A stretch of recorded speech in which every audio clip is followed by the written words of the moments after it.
Welcome to Make and Decorate, a podcast for makers who love to sew, quilt, and decorate. Hello, everyone. Welcome to Make and Decorate. This is episode 9, and I am Stephanie.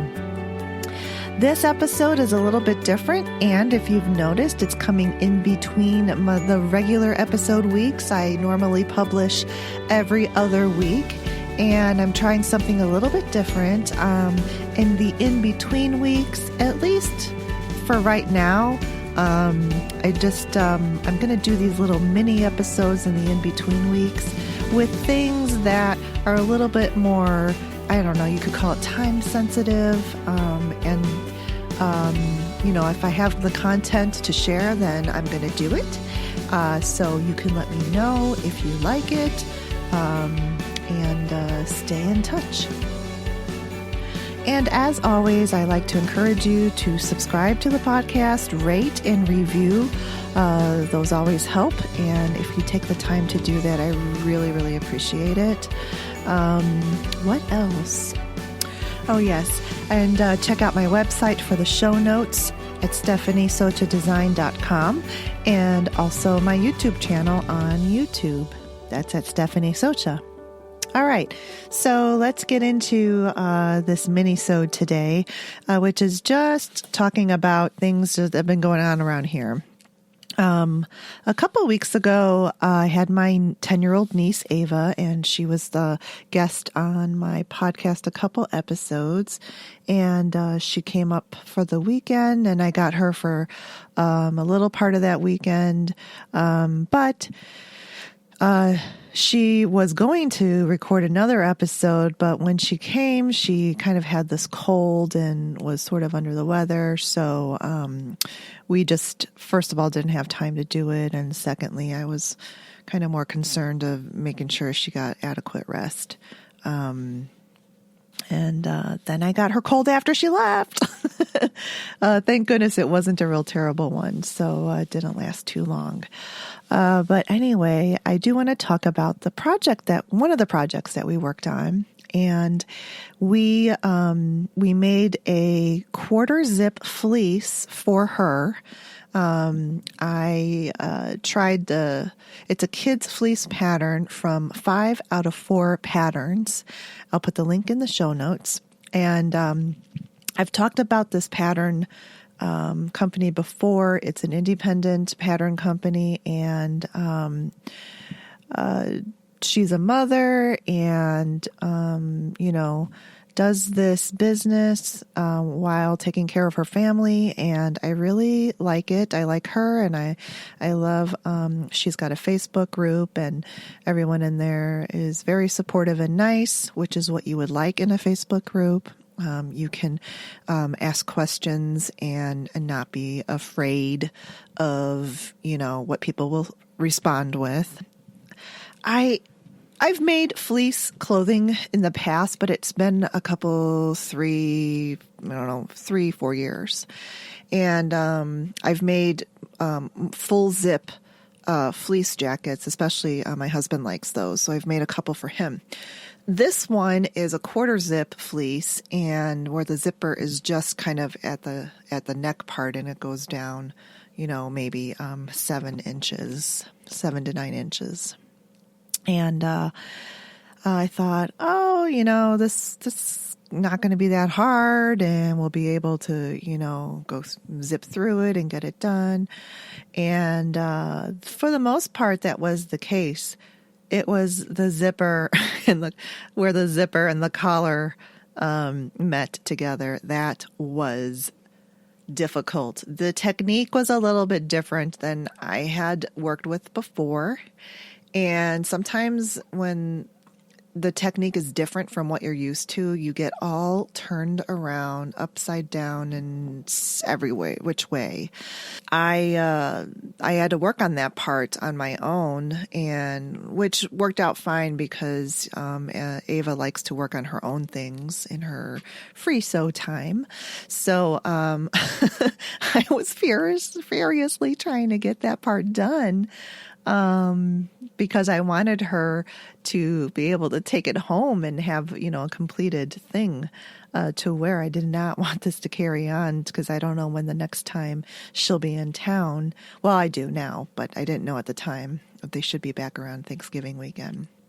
So it's really cute. We took some photos and it turned out really great.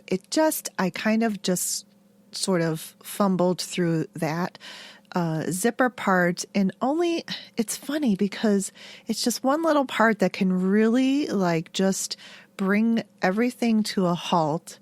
And sometimes you just need to walk away from it, which I did. It was, in the evening time, and I did part of the zipper, but I just, I left the part that's up by the collar till the next morning, and then things started to make sense again. Here's another issue that made it harder to decipher on the pattern.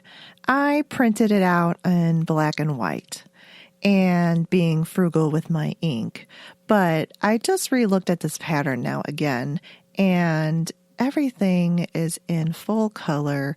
There are combinations of photographs and computer drawings, but it is still a confusing part where the zipper and the collar go together and the facing gets involved and folded down and all this stuff. So but I guess I should have at least had it up on the screen or printed it in color, because that would have been a little bit more clearer. So there's 28 pages of instructions. It's very detailed, and she even gives a little tutorial at the very end on how to shorten a zipper. So overall, I think it is a really good pattern, and it made a very cute fleece pullover for Ava. And speaking of fleece, the fleece that we used is really super nice. Joann's had a sale, and I got the highest quality fleece that they had there, and it's called a Luxe fleece, or something like that. I think I did do a quick YouTube video on my haul from Joann's, and I do show the fleece on there. Beautiful colors, and the quality is just really nice. It's so soft and luxurious, and you can tell that this fleece is gonna last and not pill, and it was actually pretty easy to work with too. So you should definitely give this pattern a try. It's called the Kids K2 Fleece Pullover.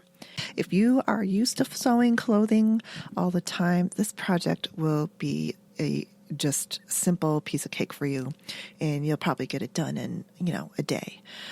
So, and it's so cute. And they have an adult version of it.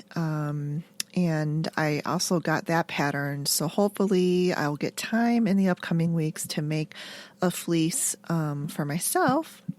And I got the vest pattern. This pattern designer also has some nice patterns for boys and men.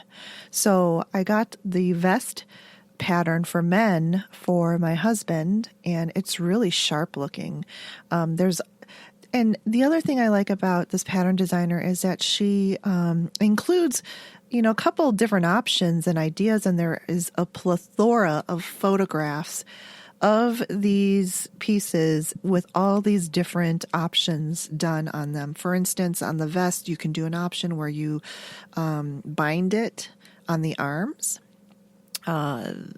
There's different ways to do, the zippers in the pockets, and add a chest pocket, don't add a chest pocket, that sort of thing. So it's really cool, and you should check it out if you like to sew clothing.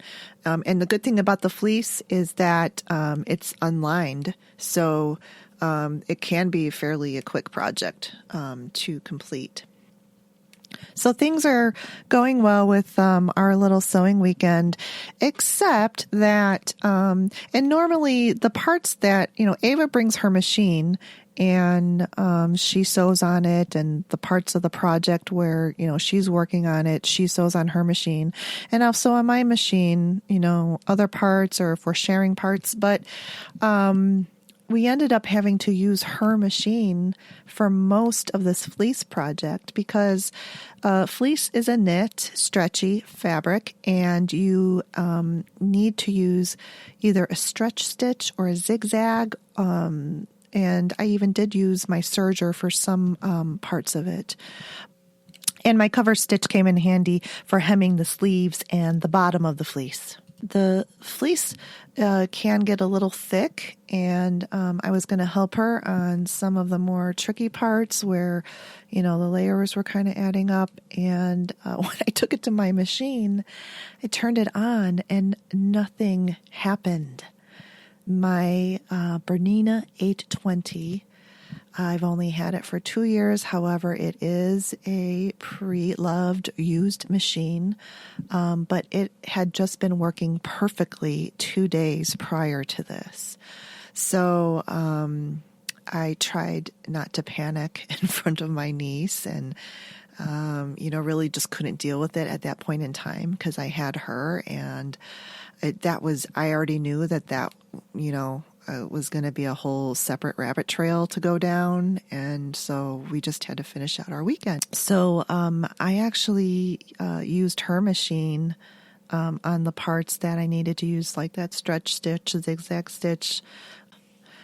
Yeah, so we did. I mean, she's got the Brother CS6000i, and it's a very inexpensive Brother machine that you can get on Amazon, and it did a fairly decent job. I mean, certainly I was missing the features that I've grown accustomed to on my fancy machine, but this machine did really well.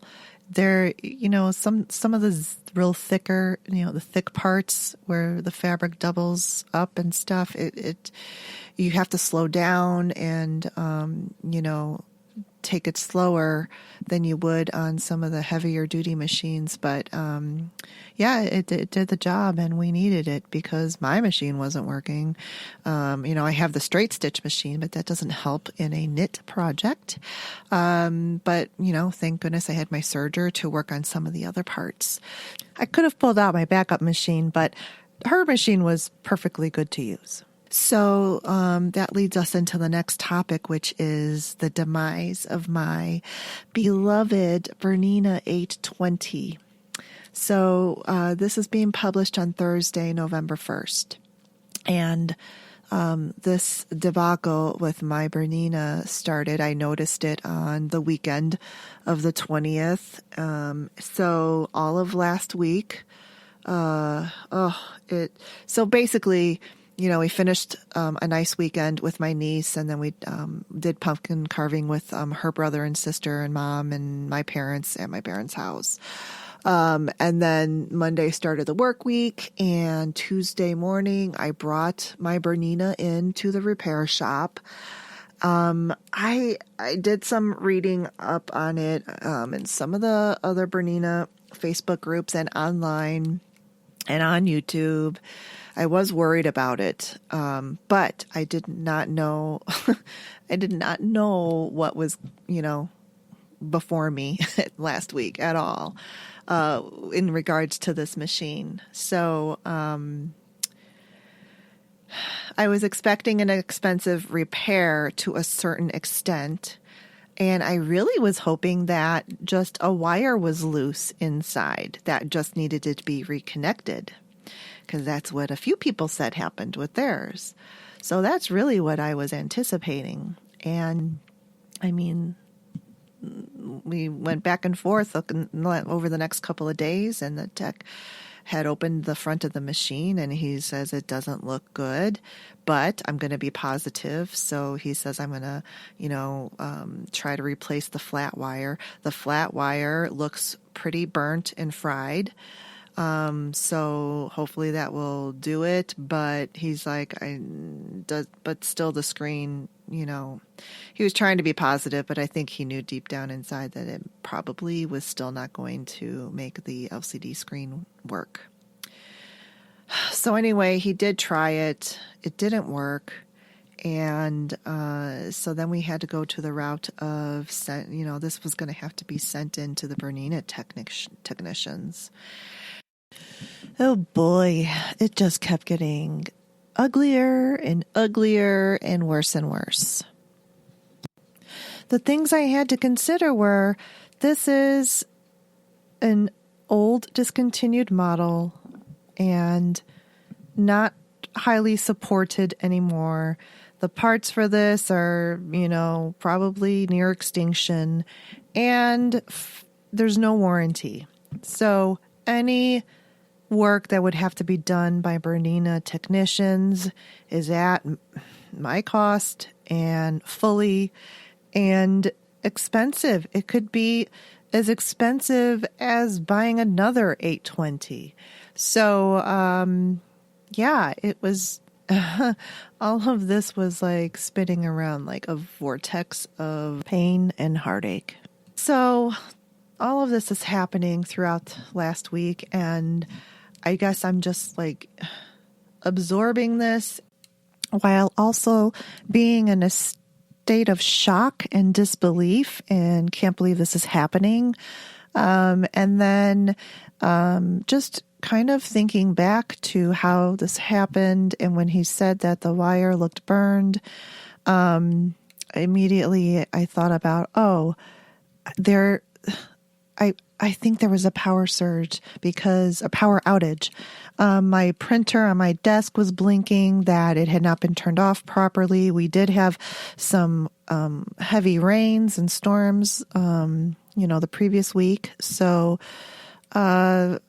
that's pretty much what we've kind of deduced had happened to my Bernina. And all right, side note. So I, on my YouTube channel, I did do an episode about this, and I talk about protecting your sewing machine from, your computerized sewing machines from power outages and surges. So, go ahead and, take a look at that. I'll go into a little bit more detail on there, and, it's going to be a little bit more visual.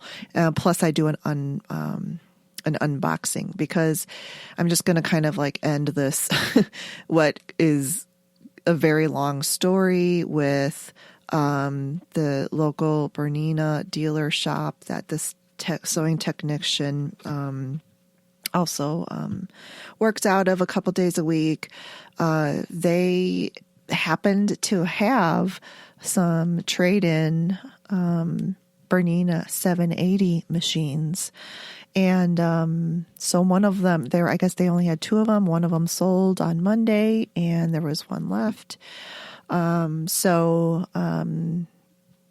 at the end of the week, I ended up getting it because it was at a really good price. And I needed a replacement for this machine. I'm working on a, king size commission quilt for a client. It's part of my business. So, but I can tell you that I was very heartbroken. I still am about my Bernina 820, because, while, we can't definitively know that, that's exactly what happened, it's probably a good chance that that's what did happen. And if I had unplugged my machine, if I had turned it off even,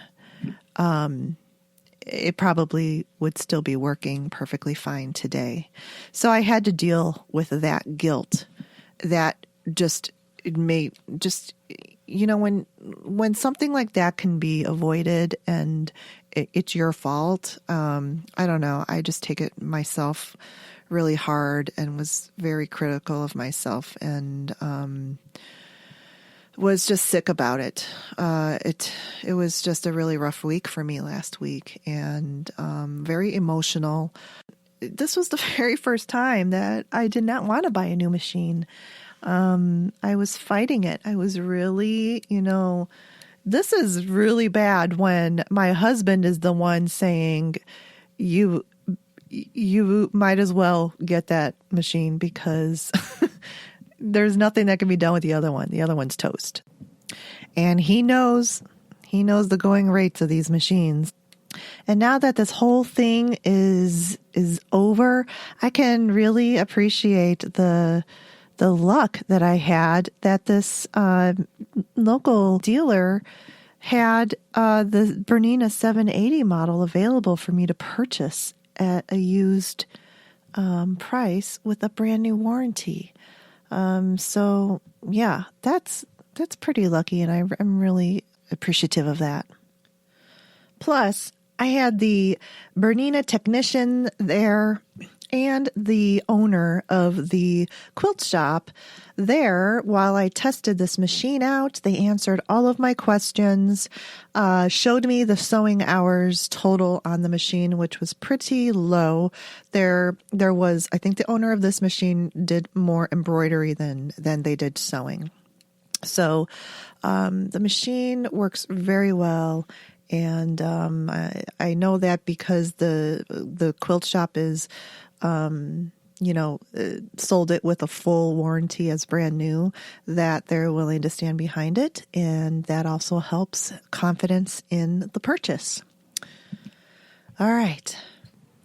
And I would like to say thank you to the dealer called Thimbles, Quilting Supplies and Sewing Machines. It's a Chicagoland local quilt shop in Lockport, Illinois. So I'll put a link in the show notes. They're not a sponsor, and I am not getting paid to say any good things about them. And I would not say any good things about them if there weren't any good things to say. But I can tell you the experience I had there was great. And everyone that worked there was wonderful, friendly, welcoming. The technician was fantastic, and the owner took the time and spent with me and was very patient and exactly what an owner should be. So I really appreciated all of their time and support. And even though they're 40 minutes away, I will make that extra trip to return to this shop.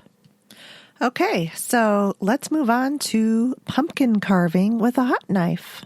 So I said that last weekend, towards the end of the week, we all got together at my parents' house.